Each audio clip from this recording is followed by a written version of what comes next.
बाबा सिद्दीकी साहब का जिस तरह से ये हुआ है, उसको किस तरह से देख रहे हैं? क्या लगता है कि एक नेता के साथ अगर ऐसा हो सकता है, आम जनता के क्या?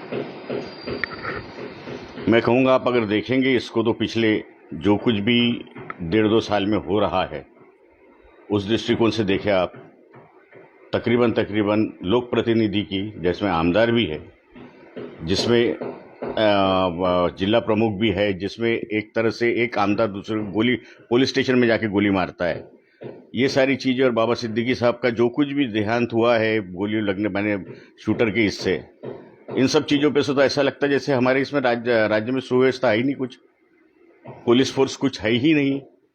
ऐसे लगता है जैसे हमारा पूरा जितना भी पुलिस, मुंबई पुलिस का जो दरारा था पूरा चरमरा गया है, और उसमें इंटेलिजेंस नहीं था क्या? इंटेलिजेंस फेल्योर कितना जबरदस्त हुआ है इस चीजों में, अगर अपन सोच भी नहीं सकते।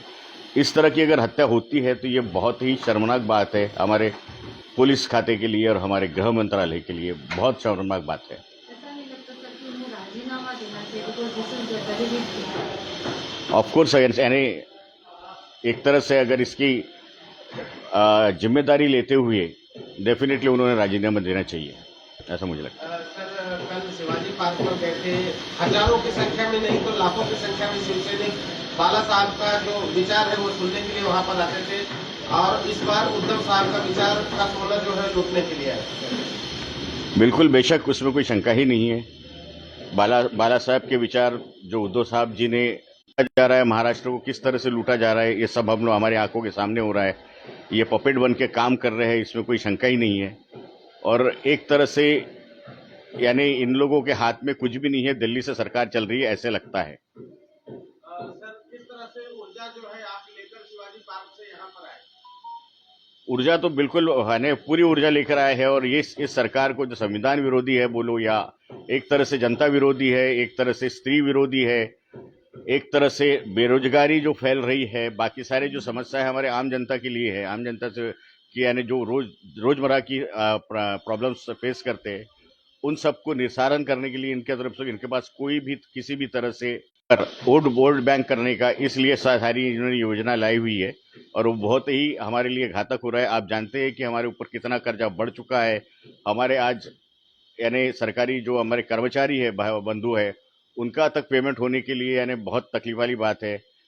कितना कर्जा ले चुके हैं, बैंक बोलती है कि अभी इसके ज्यादा कर्जा लेना नहीं, उन लोगों ने कर्जा दे नहीं सकते। अगले 2-3 महीने के बाद में पेमेंट होगा कि नहीं होगा गवर्नमेंट एम्प्लॉइज का, बहुत शंका वाली बात है। तो ये सब चीजें देखते हुए ऐसा लगता है कि ये टोटली इकोनॉमिकल फ्रंट पर भी बहुत बुरी तरह फेल्यूर हुए हैं। बस एक बड़ी बड़ी योजनाएं घोषित कर देते हैं जिसमें यानी पता नहीं कहाँ से यानी किस तरह से उसको आगे जाके क्या होगा, और कहेंगे कि आगे आगे जाके यानी भूखमरी आ गई तो यानी कैसा होगा इस चीज का, मुझे बहुत यानी सोचता भी हूँ तो अंदर से हिल जाता हूँ, ऐसी हालत है। सर, मुंबई में और महाराष्ट्र में बेरोजगारी जो है चरम सीमा पर है, और सभी मुंबई की जो कंपनियां हैं उसको ले जाकर के गुजरात में शिफ्ट किया जा रहा है, क्या कहना चाहिए? बेशक ये मैं जैसे कह रहा हूँ आपको कि धारावी समान अगर हम देखें तो बहुत सारे एरियाज ऐसी है जो धारावी के जैसे ही मैंने क्या कहते हैं कि डेवलपमेंट में उसका नेचर है, उसके बावजूद भी उनको नजरअंदाज करते हुए सिर्फ धारावी के लिए किसी एक आदमी के लिए पूरी की पूरी जमीन लुटाई जा रही है, बॉम्बे बेचा जा रहा है, ये उत्तर सच है। सर, 2 दिन पहला मुख्यमंत्री कुर्ला में आए थे अपनी लाडली बहनों को संबोधित करने, लाखों की तादाद में भीड़ वहां पहुंची थी बहनों की। सर, क्या कहना चाहेंगे? मैं सिर्फ इतना ही कहूंगा कि यानी लाडली बहन जो योजना है, हमारे खुद मुख्य माननीय प्रधानमंत्री जी झारखंड में जाके इस योजना के बारे में उल्टा बोलते हैं, यहाँ आके उल्टा बोलते हैं, तो उनका जो कथन है जो है वही एक्चुअली स्वयं स्पष्ट है, या फिर वही एक्सप्लेन कर देता हमको कि एग्जैक्टली इनके दिल में क्या है। ये सिर्फ और सिर्फ इलेक्शन के लिए लाई गई ये योजना है, इसका भविष्य क्या होगा ये हम बता नहीं सकते। और लास्ट प्रश्न है, जिस तरह से महाराष्ट्र के अंदर माहौल खराब चल रहा है, क्या आपको लगता है कि अगली सरकार महाविकास आघाड़ी क्या सकती है? बेशक अगली सरकार एक्चुअली जनता बहुत त्रस्त आ चुकी है इन सब क्या कहते हैं कि ढोंगबाजी से, और इस तरह की यानी जो लुटारूपना हो रहा है, या फिर जो लूटा जा रहा है महाराष्ट्र को, मुंबई को जिस तरह से लूटा जा रहा है, इकोनॉमिकली लूटा जा रहा है, बेरोजगारी बढ़ाई जा रही है, बेरोजगार का हक यानी कामगारों का हक छीना जा रहा है, बेरोजगारी बढ़ाई जा रही है, जिस तरह से मुंबई को लूटा जा रहा है, महाराष्ट्र को लूटा जा रहा है, महाराष्ट्र की जनता बेशक त्रस्त हो चुके हैं इनके सारे मैंने पॉलिसीज से, और इनको डेफिनेटली बदलेंगे, ऐसा मेरा पूरा विश्वास है। सर नितेश राणे जो है उसको छोड़ा गया है कि हिंदुत्व के मुद्दे पर कहीं हिंदू और मुस्लिम में भेदभाव किया जा रहा है और उनको ऊपर जो पॉलिटिक्स मार है वो किया जा रहा है, क्या कहना है? आपका कहना एकदम सही है। नीतीश जी राणे जी को बेसिकली उसी के लिए छोड़ा गया है। ये हमारे यानी हमें प्रेस में से और बाकी सब चीज़ों में से हमें स्पष्ट दिखाई देता है। इसमें कोई शंका नहीं है कि वो छोड़े गए हैं। लेकिन कल उद्धव जी ने जिस तरह से उस प्रॉब्लम को एड्रेस करा है, उन्होंने बता दिया है, और उन्होंने ऑफकोर्स जिस वक्त उद्धव साहब जिस वक्त चीफ मिनिस्टर थे, महाराष्ट्र के परिवार प्रमुख थे, उस वक्त उन्होंने बता दिया था कि एक्चुअली महाराष्ट्र कैसे चलना चाहिए, हमारा पूरा समाज कैसे चलना चाहिए, हमारा पूरा बेसिकली हमारा क्या हिंदुइज्म है, भाजपा के हिंदुइज्म में और हमारे हिंदुइज्म में। जो भाजपा तुष्टिकरण का हिंदुइज्म करती है, हम वो हिंदुत्व नहीं करते। हमारा हिंदुत्व समावेशक है। ये बात उन्होंने बहुत क्लियर कट बता दी थी, कल भी बताई उन्होंने वही बात, और सबको ये एड्रेस किया है कि इनके बहकावे में नहीं आना।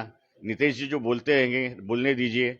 और बहुत मैं तो यानी इस महाराष्ट्र की जनता को, हिंदू भाइयों को और मुसलमान भाइयों को, दोनों को बहुत बहुत धन्यवाद देता हूं कि इस मुद्दे पर उन्होंने कभी भी इस चीज को आगे लेके नहीं गए या इस तरह से भड़कावा नहीं किया, जिस तरह से कि यानी इनकी बातों का कुछ असर होवे इस तरह से उन्होंने रिएक्ट किया है कि इनके बातों का अभी कोई असर ही नहीं होता है। दरअसल देखा जाए तो सारे जन इन मुद्दों से पक चुके हैं, बुरी तरह पक चुके हैं। कोई नहीं चाहता कि हिंदू मुस्लिम का झगड़ा होवे, बिल्कुल भी नहीं।